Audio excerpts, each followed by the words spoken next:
Welcome to the Binge Eating to Food Freedom podcast with Katie Papo. Our mission is to share the simplest and most peaceful system for food freedom in the world with people who suffer from binge eating, food addiction, and compulsive overeating.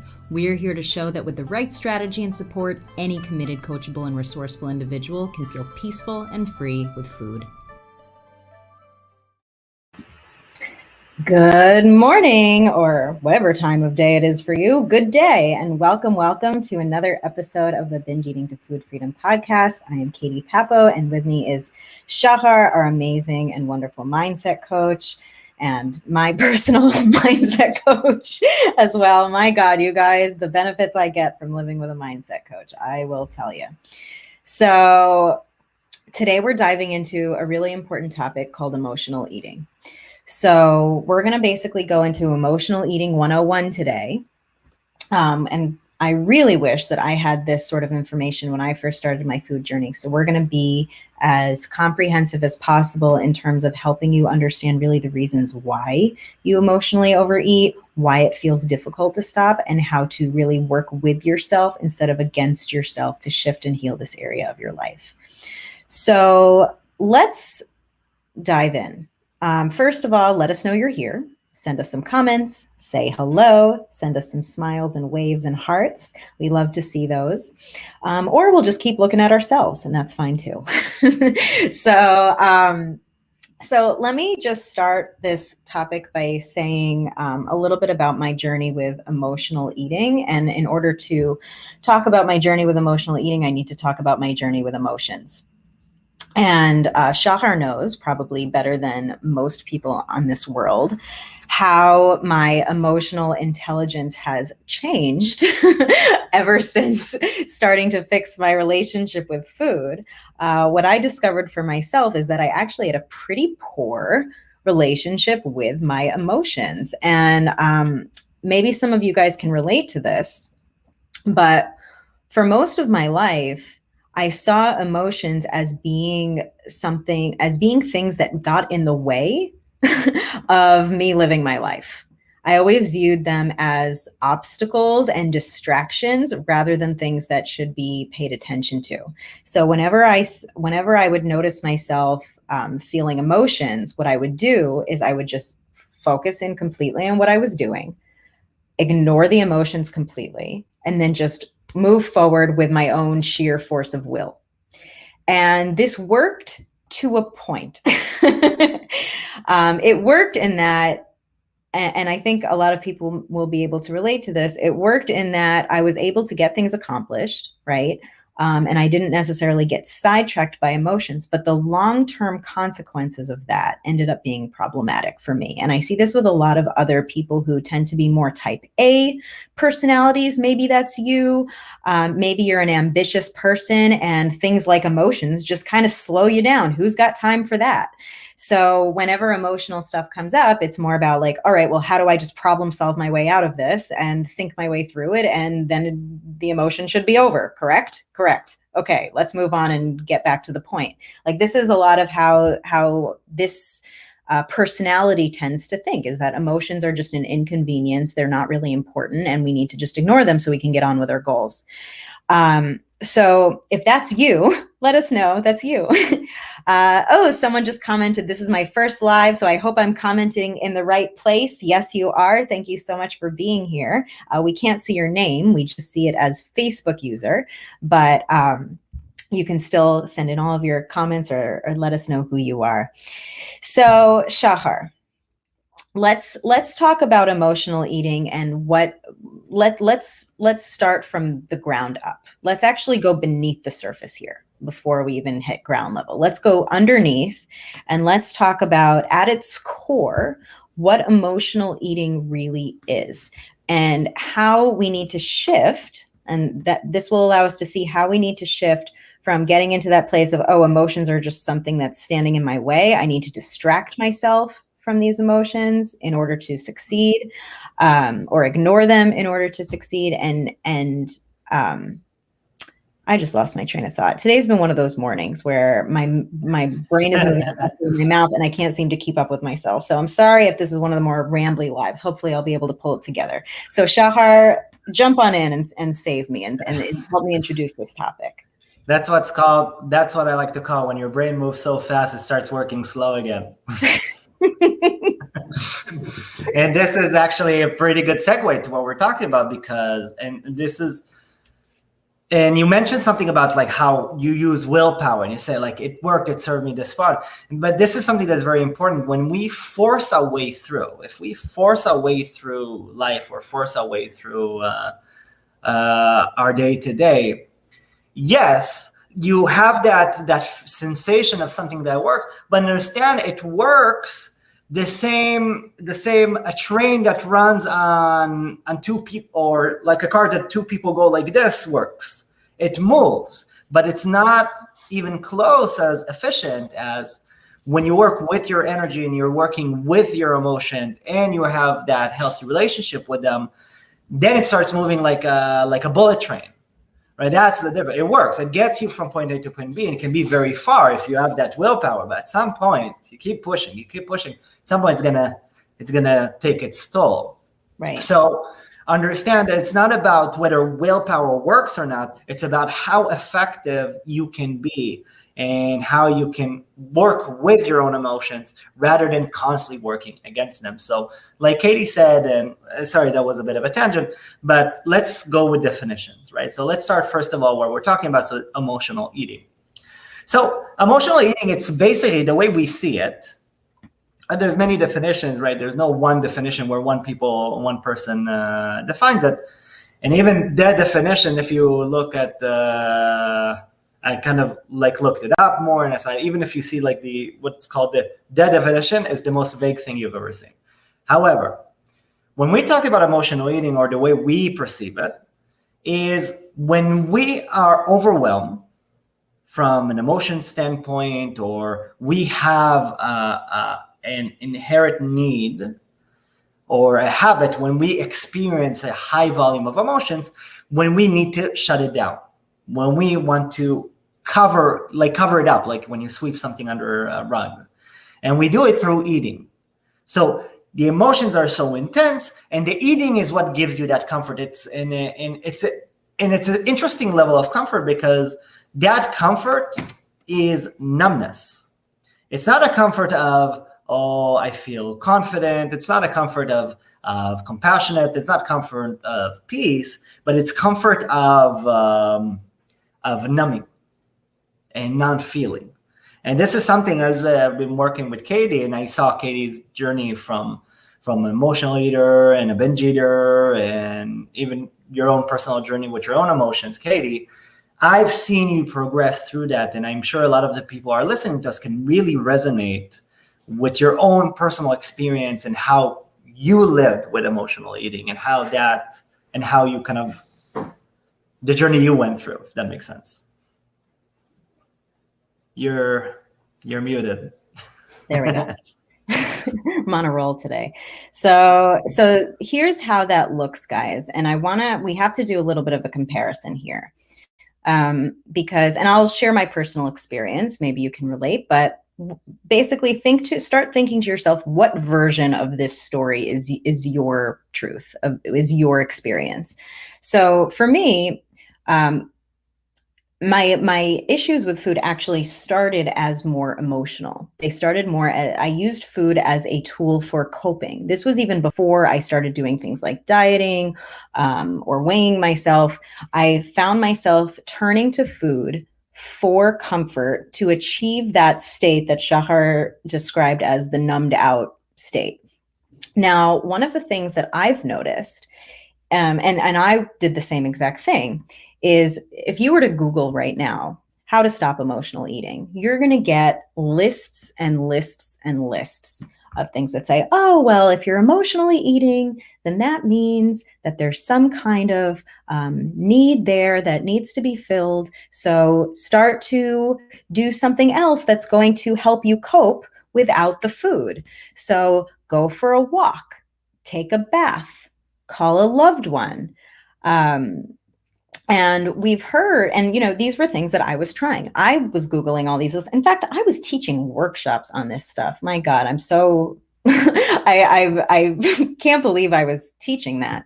But the thing is this, it sounds like good knowledge. It sounds like, oh, well, if you're emotional and you want to eat, emotional eating is bad, quote unquote bad, right? So if I don't want to emotionally eat, then I need to distract myself from that urge. I need to take that walk. I need to go for that walk. I need to take that bath. I need to journal. And it's not that there's anything inherently bad about any of those suggestions. They're all great suggestions for things to do to practice self-care, right? They're valid. However, the way that we're using them is totally misinformed, because what ends up happening is, right, we have the emotion, right? Whether we're happy, sad, depressed, anxious, you name it, angry, we have the emotion. And then we're like, oh, I don't like the feeling, whatever the feeling is, well, I don't like it. Okay, let me distract myself. Oh, crap, I want to eat. Oh, no, got to distract myself from wanting to eat. Okay, what do I do? Take a walk. All right, I'm going to go take a walk. Go take a walk. Oh, I'm feeling much better. I'm feeling much better. Get back home. Now I want to eat. It's not gone. Oh, no. Better call a friend. Oh, no. Better take a bath. Oh, no. It's now 9 p.m. and I'm starting my binge. And this was what it would look like for me. So it would basically be like this postponing of the inevitable. I can distract myself, but eventually that urge, when I'm quiet or still enough, it's going to surface back up. So I keep going to these distractions again and again and again. Now, what's the irony here is that the emotions, right? The emotions that are coming up, the problem isn't the emotional eating. The problem is how we're dealing with our emotions, period. The eating itself is the distraction from the emotions. So if we're trying to distract ourselves from the eating, what we're essentially doing is distracting ourselves from the distraction, which is only creating even more layers of distance in between ourselves and our feelings.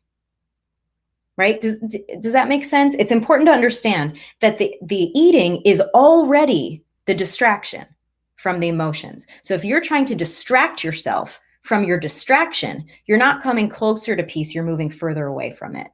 You're creating more layers of distance, you're creating more numbing, you're creating more disconnect. This is something I had no idea I was even doing. I would think to myself, oh, well, I wanted to binge and I went out for a walk. That's me practicing self-care. And in some contexts, that could be, right? If that's what I really needed. But if I'm using it as, oh, hey, Debbie, nice to see you here. But if I'm using it as a tool to only distance myself further from my emotions, I'm not getting anywhere closer to peace or healing. I'm just basically stuffing down the symptoms. And that's what we do with food, right? When we eat, especially binge, think about if I'm feeling angry or sad or depressed or insert negative emotion here. If I'm feeling one of those things and then I start eating, now I'm not focused on my emotion anymore. I'm focused on food. And not only that, but I'm focused on all of these other dramatic thoughts around food. Oh, I shouldn't be eating this. Ooh, this is so unhealthy for me. Ooh, well, I'll just have it today. Oh, and if I eat the whole thing now, then it won't be in the house tomorrow and I won't be tempted. So let me eat the whole thing today. Oh, but this is too much sweet. I need salty to balance it out. And the cycle continues. And then it turns into, oh my God, I can't believe I just ate all of that. Da, da, da, da, da. I'm in so much pain. I can't even stand up. Now I have to go to bed like this. I'm going to be so sick when I wake up in the morning. I'm going to feel so bloated. Now, notice how nowhere in that process did we ever come back and circle back to dealing with the feelings. Like, we completely distract ourselves with the drama of disordered eating to distract ourselves from our feelings. So if we're adding another layer of distraction on top of that by saying, oh, well, I'm trying not to eat, so let me just take a bath or call a friend or, smell lavender or whatever thing that you've told yourself you need to do to calm down, what ends up happening is when you use it in that kind of mindset, you're just creating more distance between you and yourself. So what Shahar and I are always talking here about is how to work with yourself instead of against yourself. And this would be a prime example of how to work against yourself by not acknowledging the emotions or using the emotions as part of the healing process. Now, here comes the scary part, or this was the scary part that I thought of, right? In my own journey, I thought, well, I can't deal with emotions. Like if I deal with them, I'm just going to be consumed.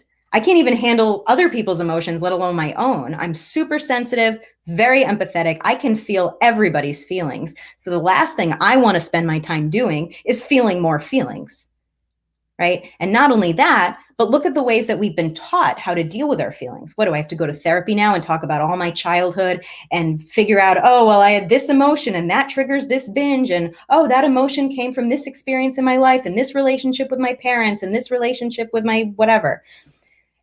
And we think we have to deal with our emotions in this really intense, traumatic way in order to heal them. And what one of the things that I've noticed comes up in that is then we just end up analyzing even more, which is distancing ourselves from our emotions even more. Because when we're trying to, let me back up for a second and say one really important point. When we're trying to deal with our emotions from a place of logic, it becomes problematic. When we're dealing with emotions, we need to speak the language of emotions.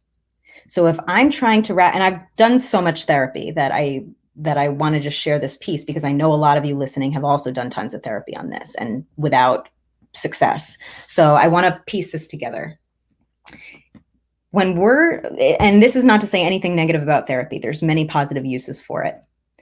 But when we use it in this way, by, for example, trying to figure out, I'm putting air quotes, I need to figure out what's wrong with me. And once I figure out why I binge, once I figure out why I emotionally eat, then I'll be able to fix it. Now, the problem with that line of thinking, even though it's totally logical line of thinking, the problem is that now I'm trying to think my way through emotional healing. And emotional healing is not an analytical process.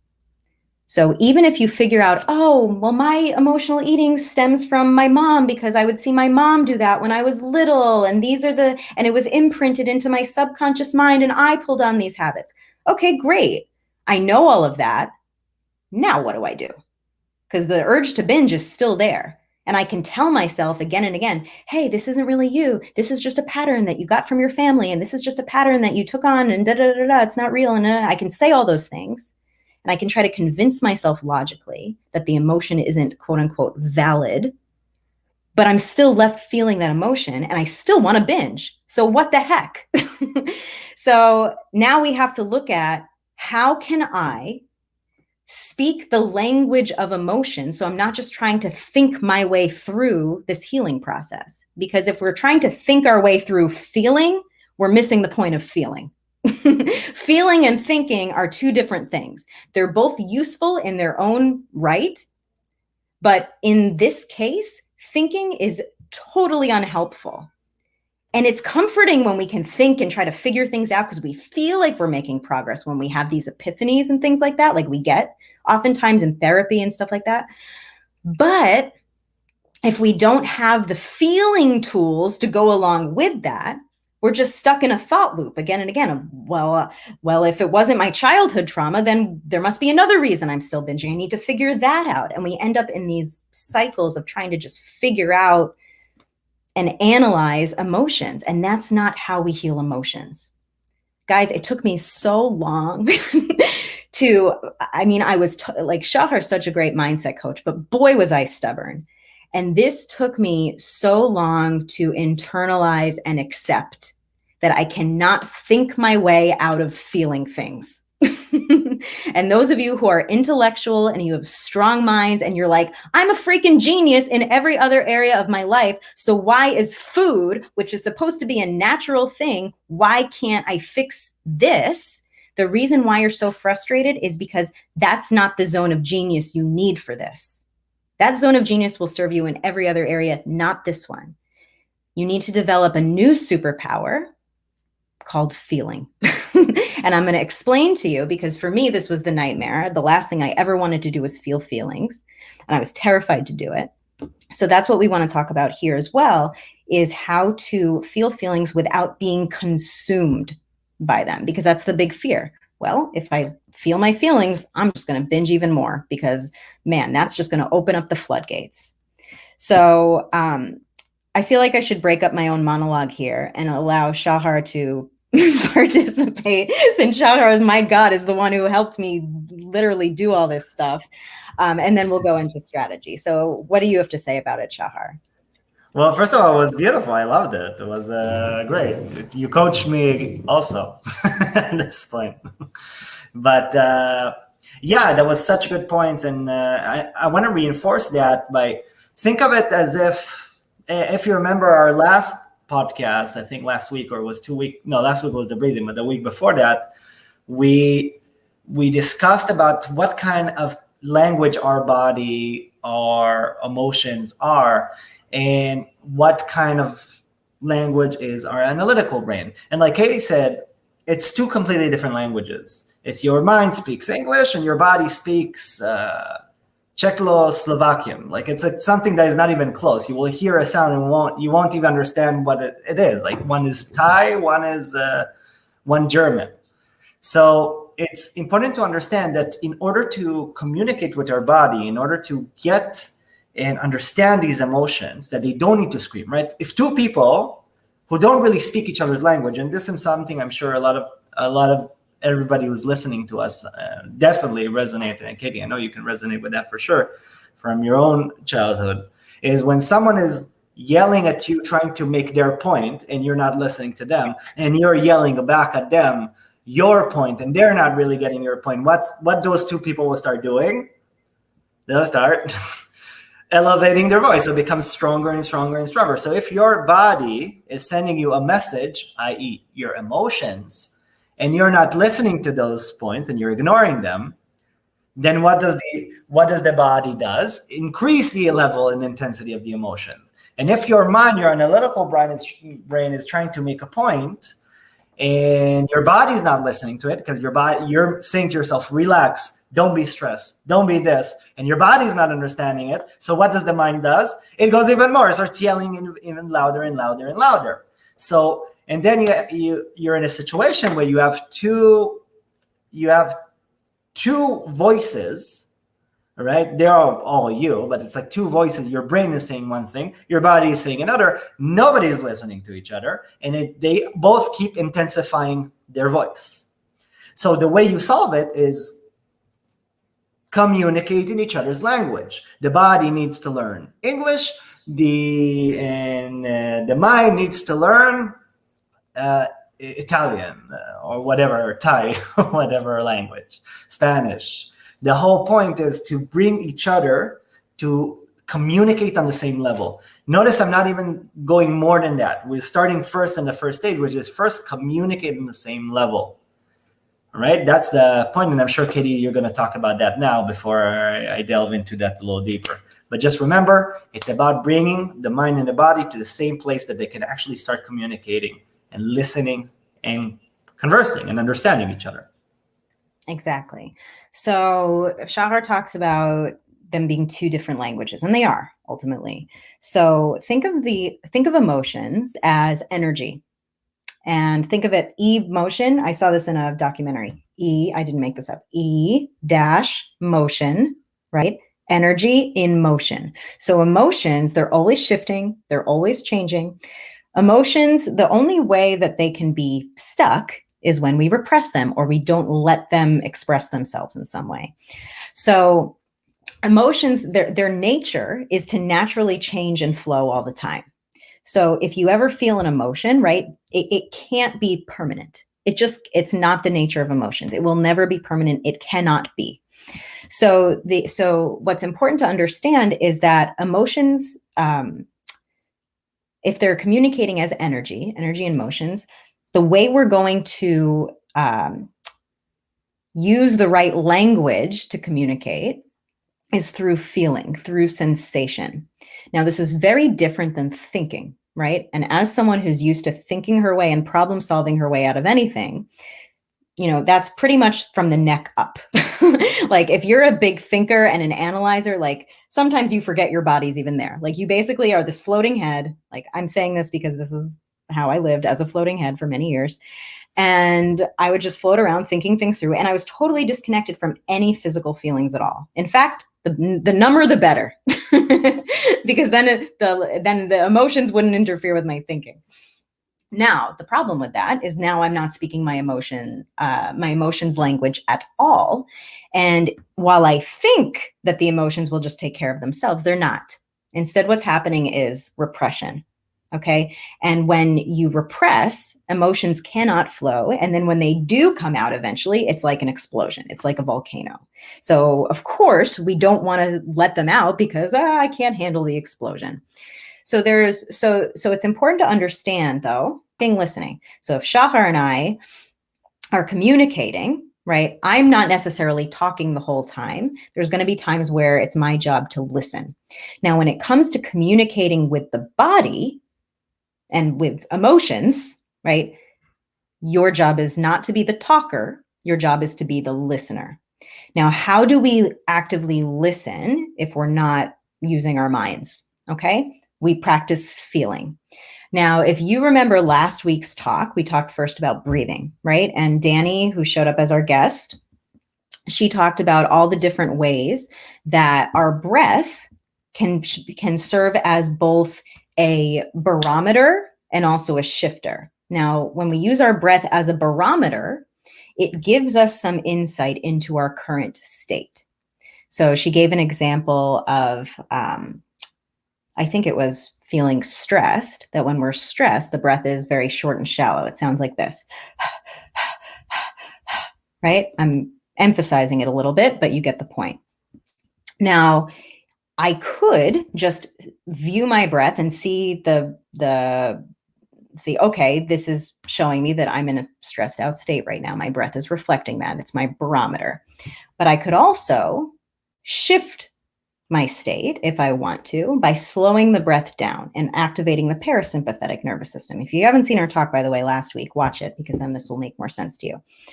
So if I were to just change my breath, let's say just now, and I take myself out of the fight or flight, and so watch the shift or listen to the shift. That's my stressed out state. So what am I feeling? I'm feeling some tension in my chest. I'm feeling very shallow breath. What other physical sensations might I be feeling? I might have my hands clenched. I might have my shoulders up by my ears. I might have my face all scrunched up. I might have my jaw clenched. So I'm noticing the sensations. Okay. Now, these sensations are important to notice. Because this is how emotions communicate, and this is how your body communicates, through physical feelings and physical sensations. So if I notice, okay, my shoulders are up, my abdomen is tense, my breath is really shallow, I can see where I'm at. Okay, my body is clearly in a stressed out state right now. Now, if I try to now think my way through this and I just say, Katie, just relax. Katie, you shouldn't feel this way. Everything in your life is going well, so just stop being stressed out, right? Logic, right? That is logic. It makes total sense.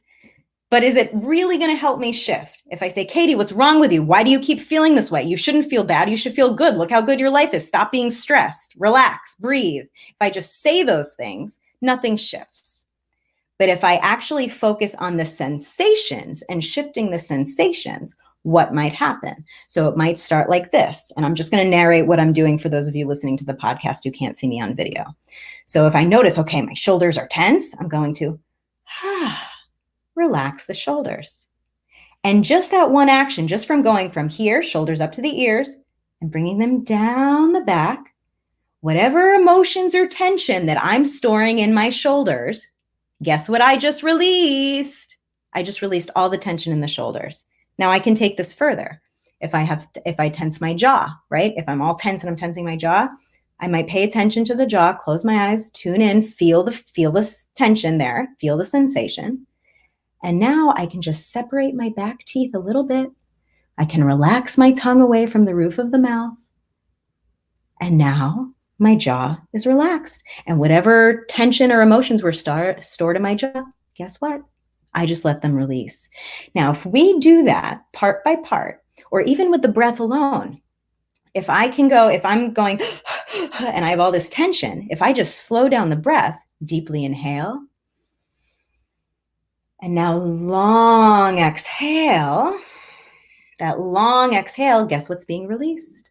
All that tension, all that stuff. Now, in this process, Am I releasing every emotion? No, but I'm not even dealing with thinking at this point. I've shifted from thinking to feeling. And now it's just about, where's the tension? Can I release it in any amount? And once that's done, is there anywhere else there's tension? Where can I release that? And in doing that, you start to shift your body from the panic state into a more relaxed state where you're actually releasing, because emotions, again, they're energy. So yes, they can be emotions and things that you think, right? But it's all going to be illustrated in your body. If you see a relaxed person who's holding clenched fists, you're not going to believe that that's a relaxed person, right? Because relaxed people don't look like that. Relaxed people don't have their face clenched with their fists clenched and their shoulders up by their ears, right? We can see how people are emotionally by looking at them. So anytime you're holding an emotional state, it will be reflected in your body. So the first thing you can do, where you don't even need to think at all, is just releasing the tension from the body, releasing the tension from the breath, and softening all of those things. So that way, whatever is building up, you can just release it automatically right there. And the beauty of this first step of this process is, number one, you don't have to think. Number two, you don't have to dive into any bit of your childhood. What you're focused on is just releasing in the present moment. And you're not forcing it, because we're not forcing emotions out. The problem isn't that the emotions exist. The problem is that we're not relating to them intelligently. So we're not trying to get rid of them, but we are releasing and allowing ourselves to come into a state where we can release what's no longer needed there. So this is the first kind of stage. So Shahar, you want to jump in here? Yeah, I just wanted to add a little note there, and really to strengthen what you said also, that it is that, like you said, because the emotions are stuck through the body, and I'm assuming that you're going to relate that to the emotional eating as well, but it's when your body in that state, this is the way you communicate. Now, something I want to reinforce is what it's going to look like. It's not going to be, I'm stressed, okay, relax. What's going to happen? It's going to be like this. It's going to come like a wave. You're going to be tense. Okay, breathe. Okay. Like it's going to look like that. And then as you allow more time, okay, because when everybody is listening right now, when you try this yourself, that's what you're going to experience. In the beginning, you're going to go, okay, right. And then your mind is going to keep rushing ahead. But the point is, you keep bringing yourself back and communicating with the body instead of, again, jumping right in the intellectual, because that's what we're used to. That's what's going to happen. It's like, okay, relax the shoulder. Okay, this is not working. I'm not relaxed. Relax my face. Relax my face. That's what's going to happen. You remove the analytical and just be and focus on the breath, and just, it's about listening. It's not about doing. You're not forcing yourself to relax. You just stop holding it. Right? That's the difference. It's a different type of energy. It's a different type of communication. It's a different type of lingo, right? If I'm holding on my phone right now and I'm squeezing it, right, in order to hold it, that's a type of active energy. That's the intellectual. That's the active. That's the one that holds on to things. That's the thoughts. That's the willpower. It holds on, but we'll get tired. The emotional and listening and observation is not keep holding. You can't say to yourself, okay, I'm going to release the phone, so I'm going to keep squeezing it. Release. It's not going to happen. What you do, you stop holding into it. You just stop the pressure. And that's the when you close your eyes and just breathe.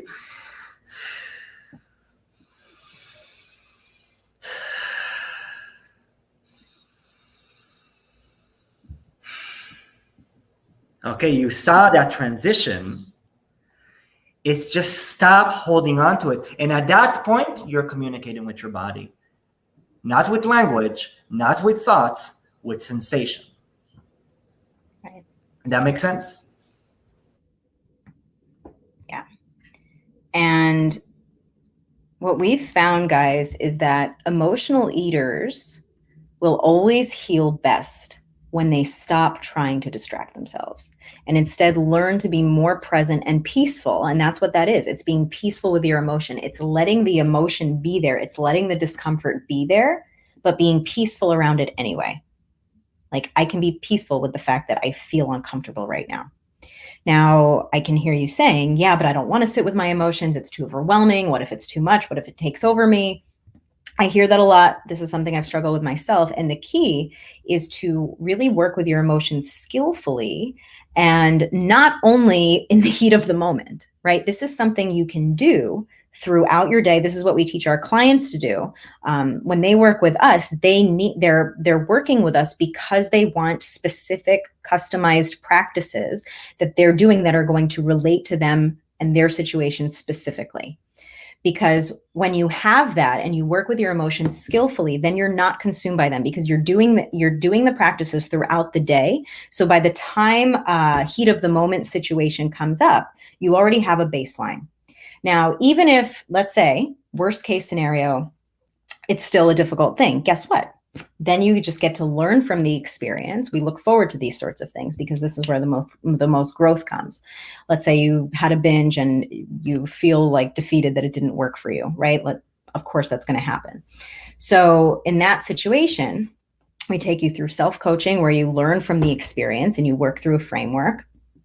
Then what happens is you reestablish your practices that you're doing on the regular, that you're doing, and they're teeny tiny things. And I can't give you specifics right now because we do different for everyone, but they're teeny tiny things. And breathing would be an example of one of them, where you're putting this in very specific strategic places so you can work with your emotions skillfully regularly. So that way it doesn't feel consuming, because then you're not dealing with your whole childhood and your whole past and every emotion you've ever felt. It's not like opening up the floodgates, but instead you just deal with the emotion that's present now. You feel it, you experience it, you release, you let it go on its own. And then if another one comes up, then you deal with that one. But it's teeny, teeny, tiny things. So that way it's not the floodgates opening. It's not that you have to deal with every negative emotion that you've ever felt in your life at once. Instead, you're dealing with teeny, teeny things bit by bit by bit and building that pattern in the body and brain.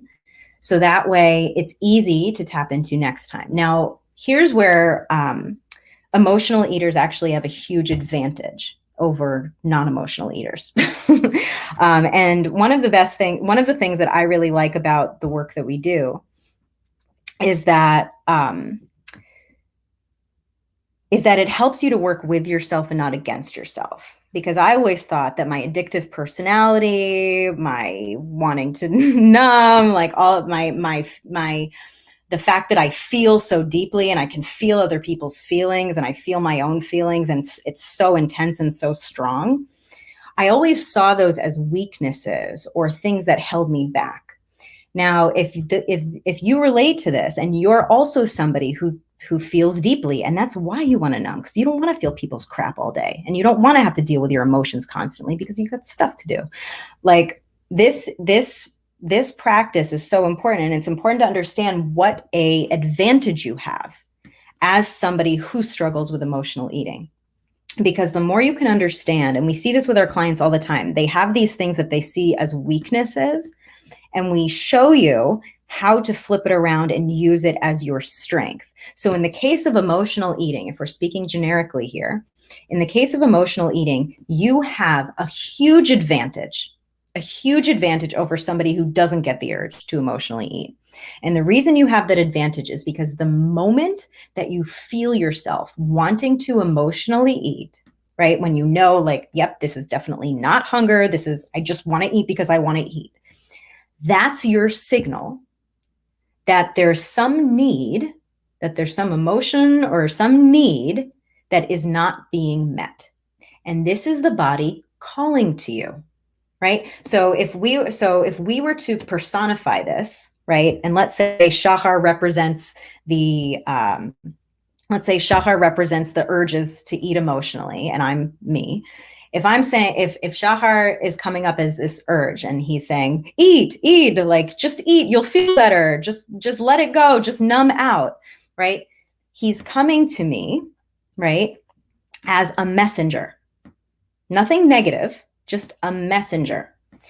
Now, if I understand that this is a signal, that chakra represents my body, and this is a signal, then this is not something I want to ignore or something to distract myself from. That's basically like him saying, hey, listen to me, and me going, yeah, I'm just going to go on a walk though.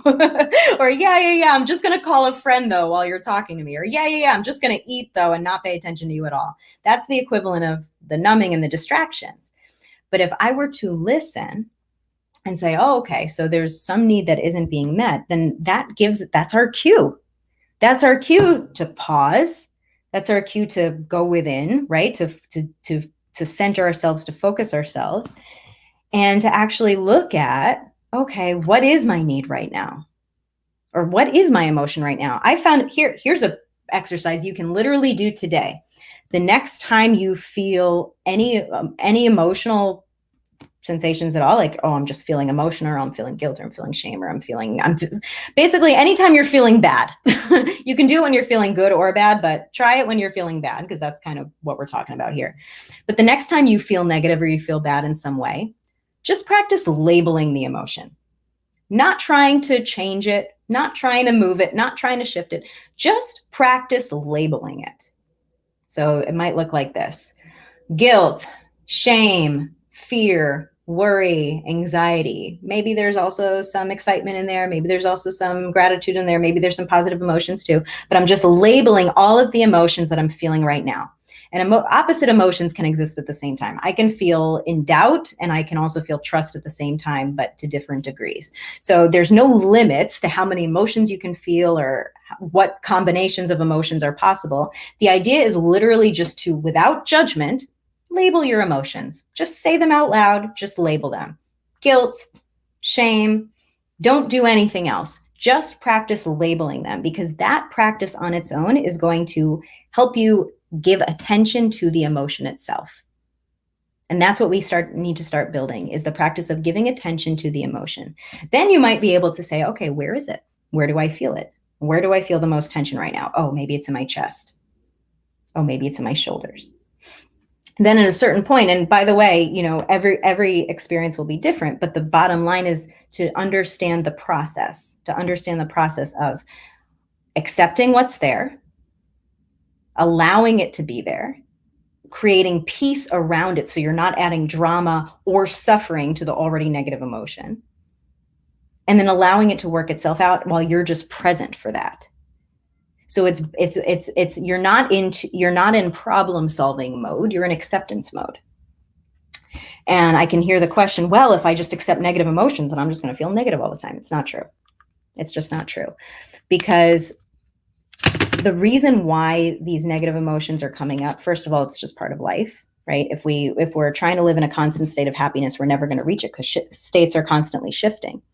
So if you know that your emotions and your state is going to shift for the rest of your life, your job is not to try to control that and try to be happy forever, or try to never emotionally eat, right? That's not the job.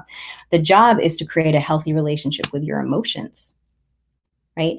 And if you have emotional urges to eat, that's a huge advantage for you. Because then the moment you feel yourself wanting to emotionally eat, that's your sign. That's your signal. You have a need that is not being met. And when you experience that urge to eat emotionally, you can use that signal to your advantage and start giving yourself what you need in that moment. So in that sense, your emotions start to work for you, not against you. And when you treat them as messengers rather than enemies, you get to learn what you really need to feel content and satisfied. And at that point, food is not relevant anymore. Your needs are met. And this is the thing about emotional eating. When we focus on the food and the food itself, we're totally missing the point. Because this is not even a relationship between you and the food. Food's just the coping mechanism. And if you take away the food, guess what? There's going to be a new coping mechanism right in its place. But that still doesn't mean you're dealing with the emotions, right? I replace cigarettes with food, and food with cigarettes, and cigarettes with food, and food with cigarettes. Like, how many times has that happened? Where we take one habit and replace it with something else. Oh, I stopped drinking, now I start eating. I'm no longer an alcoholic, but now I'm a binge eater, right? So if you've gone through these patterns of replacing habit with habit, but never actually dealing with the thing that you're trying to cope with all along, right, then we stay stuck, and all the emotions stay stuck too. So the purpose of this talk is to really show you how you can truly use your emotions as your strength, something to help you work with yourself instead of against yourself.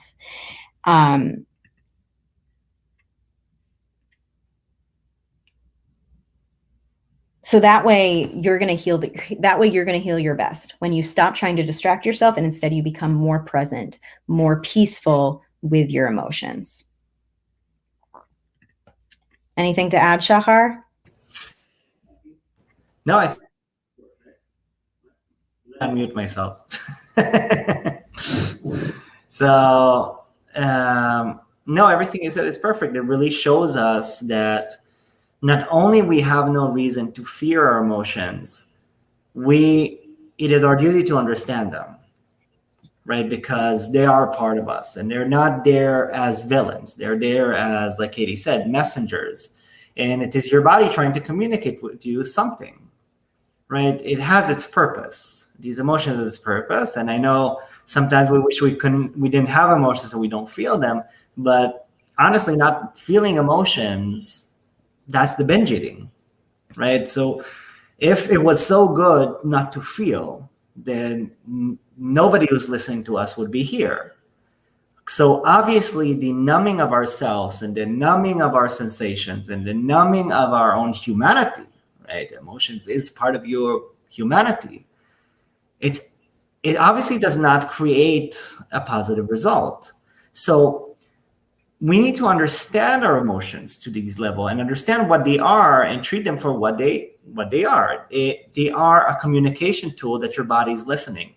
So I want to encourage everybody who is listening to us, allow yourself not to think about your emotions, but to allow yourself to experience them, and at the same time settle yourself into that state, because it's not just living in stress. That's not what we're talking about, because the more you try to push something away, the stronger it's your connection to it.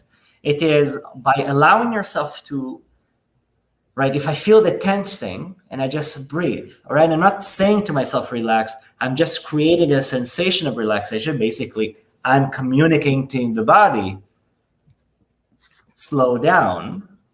And this is something that me and Katie, for example, we like to do when we are closer to the evening of the day or closer to the night and we know we want to sleep.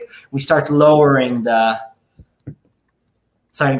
lights, lowering the things, shutting down different things. We start slowly building ourselves towards sleep. And that makes the sleep much more powerful, right? Because we are sending a message to our body of slow down. Now, we're not intellectually saying to ourselves, sleep. That never works. All my time when I was in the army, when you yell at yourself to sleep, for some reason, it just does not work. It is allowing yourself to be in a calm state, is allowing yourself. It's, again, I'm using the word allowing because it's not forcing. It's allowing means stop holding onto it. So stop pushing away the emotions and allow them to be experienced. And when they experience, all right, that tension will go. Think about like a pipe, or not like a pipe, like a hose, right? When you're kind of, how do you call it? Twist it, right? And you create this this flow interruption. It's going to feel very tense. And you say, yeah, but if I'm going to release it, it's going to explode. Well, it's going to explode if you don't release it. Right, and then you release, it has that little burst, then it settles back to the natural flow. That's what's going to happen, right? You're going to allow yourself to experience. It's going to be a big boom, and then you sit and keep bringing yourself back, and it's going to start settling back into its natural flow. And like I said, it's going to be a back and forth. You're going to tense it up again. It's going to release again, then back to the flow. Tense it up, release, back to the flow. So that's the experience of the breathing. That's the experience of what we teach. That's the practice. And what we know everybody here wants. We know what you want. You want to feel good, ultimately. You want to feel good in your body. You want to feel peaceful in your own mind. And that's it, right? Isn't that the goal? Those two things, to feel good in your body and to feel peaceful in your mind. So what we see a lot of people doing is they'll employ these like warlike mentalities and these warlike tactics when the end goal is to feel good. How can we feel peaceful if our main tactic is war? If you're practicing war over and over by trying to fight yourself, when does the peace come in? In order to get your mind peaceful, you need to practice peace. And by practice peace, I mean show the body what that feels like. Because you can say over and over in your head, be peaceful, I am peaceful, affirmations, I am peaceful, I am peaceful, I am peaceful. But if your body doesn't know what that feels like, it will not have the experience and you will not be able to make that your livable home, right? This is about creating a mind and a body that you feel at home in, because these are the only two you've got for life. You've got this mind, you've got this body. That's it, right? So we have to work with what we have and not fight ourselves. So if we want to end up with a peaceful outcome, our methods must also be peaceful, which means not fighting emotions, means not repressing, means not ignoring. It means listening and being a strong, compassionate listener. And how do we listen? Through feeling. Through feeling. The body is much, much smarter than your mind. But the mind, because it's used to being the more active piece, is going to try to distract you from this. It'll do it today. Like you'll try to practice this today. It'll do it. You'll see. This is why people work with us, because they're like, what the hell? I need like something specific for me here. So, but I'm telling you, the reason why I'm telling you that will happen is to know that that's normal. And that's natural for when you're practicing this. It's normal for you to have that experience. But at the same time, the body still needs, it needs to have the peaceful experience. It's so much smarter than the mind, and it will take care of everything. It really does. It's amazing how it happens, but it really does. But the mind is still going to want to be dominant because it's so used to analyzing and problem solving. Oh, if I could just figure out this one piece, then all of this will be fixed. If I could just figure out why, right? How many times have you said that to yourself? If I could just figure out why. Figuring out why, even if you do figure out why, that will still not change anything. It might change your understanding, but the habits won't change at all because your body has not learned how to be peaceful. Your body has not learned how to feel safe. Your body has not learned how to feel calm. We need to train the body, and then the more the body relaxes, the more the mind follows. They're very close. They're an old married couple, the body and brain. When you start to change one, the other follows. Now, because the mind is such a sticky point here, we want to make the point of entry the body. So we calm the body. We allow ourselves to deal with the emotions through physical sensations instead of by trying to rationalize them or make logic out of them. Emotions aren't logical. In case you didn't know, I learned that pretty late. So just letting you know that emotions won't be logical, even if you want them to be. And then what happens is eventually, and actually pretty soon, you'll start to find that once the body settles and the body gets to know, oh, this is what peace feels like. Oh, this is what it feels like to just let a feeling go. Oh, this is what it feels like to just experience a feeling. And then, wow, I'm alive after. Wow, I lived through that experience. Wow, that wasn't so hard. Mm-hmm. Then the body starts to not take these emotions so seriously anymore. The mind also starts to not take the emotions so seriously. And then because we don't feel this desperate need to stuff our emotions down because we're not afraid of them anymore. Does emotional eating even come up? Not anymore. That's the thing. If you guys notice that is in this entire talk about emotional eating, we've barely talked about food. Why? Because food has nothing to do with this. It has literally nothing to do with this. It's just the object that you're using to cope.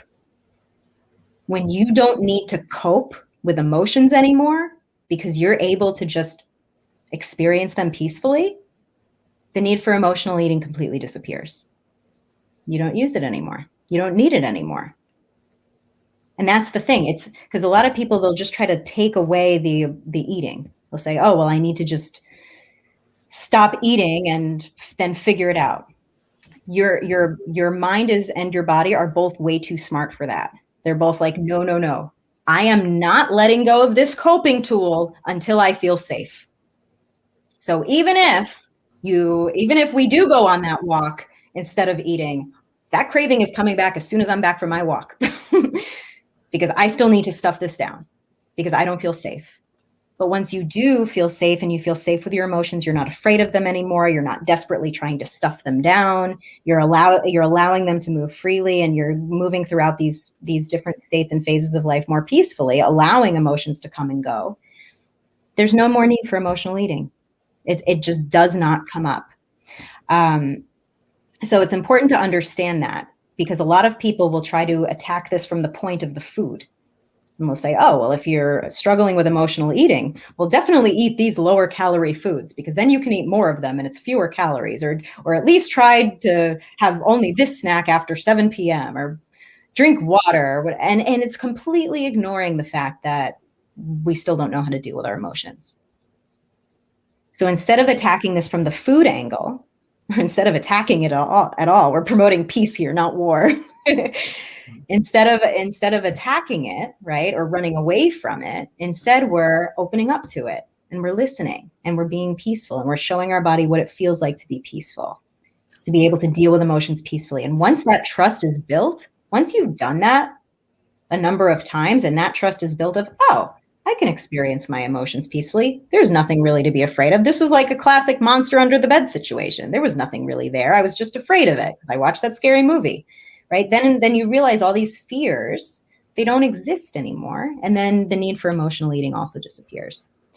So how's that for emotional eating 101? Beautiful. Beautiful. Anything to add, Shahar? No, I think this is perfect. And if for everyone who is listening, give it a go. Give it a try. Allow yourself to feel your, try swimming with the river instead of against it. Once, see what happens. Yeah, you don't even have to swim. You could even just float. Just float. Float through your emotions. Get there. Float down the river. As long as you choose the right river, you'll float to the right end. So, all right. So let's close out this talk. First of all, remember that we have these talks every single week, new topics, and sometimes we cover the same topics, but we just do it from a different angle or with new analogies, because the point is, guys, the themes are going to repeat themselves.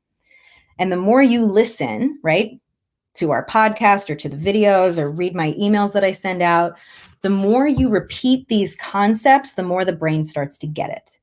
Repetition is key in making these sorts of changes you want to make. The more you repeat, the better. And if you're somebody who's like, hey, this all sounds great, I just don't want to have to figure this out myself. I would rather you get to know me and you give me the practices that are going to work for me. And all I have to do is show up and do the work. And then you're going to help me work my way through and send me the feedback on all of my own reflections so you can see the invisible things that I'm not seeing. If that's what you want, that's what our program is for. We have a 10-week private immersion. We work with very few people at a time, because one of the things that we do, and one of the things that we're really good at, because we've done this for so long and with so many people, and the fact that I've done this myself, I think really, it's very easy for me to see these invisible patterns at this point. So if you're having trouble and you're like, ooh, I just don't know where I'm stuck, or I have these patterns, and what we found actually when we work with people is a lot of times they're like, I didn't even know that I didn't know that. I didn't even know what I didn't know. Because when we're in our own jar, we cannot see the label on the outside of the jar. And sometimes even just having someone to be like, oh, you didn't notice this invisible thing? Oh my God, that was the missing piece. That could save me 10 years. That's how it works. Like these little invisible things that you don't even know are coming up. When you can have someone, whether it's us or somebody else in your life, who can point these things out to you and give you the steps to course correct, it's invaluable. It's invaluable. So if you don't have that person, or you want to, or if you feel like we could be those people for you, feel free to reach out, see if our program's for you. And with that, I think we'll sign off now. Stay tuned for next week when we'll be back on another live on Thursday. We upload these talks to our podcast. We upload them to my Facebook page. If you're not on our email list, go ahead and join that, because I've been sending out writings at least once or twice a week these days. So get on it, guys, because this is totally doable. You have every single tool that you need within you already. You have all of it. Now it's just a matter of making sense of it, practicing, and then just making the progress, making the steps, and enjoying the ride and enjoying your healing. So anyone can do this. We know this to be true. So keep on keeping on. We love to hear from you guys. Feel free to reach out. Let us know your successes. And we'll talk to you all soon. All right. And by Have a the great way, day. Thank you, special Karina. thanks to Karina. Exactly. I wanted to Yeah, say Karina, for all of your I participation. loved your Right? energy. Yes, we feel the love and we're sending it right back to you. All right. All right. Nice to see you too, Susan. Love listening to you. Thank you so much. We're always happy to see you when you come on and listen and participate. So thank you so much, guys. And we'll see you next week. Bye.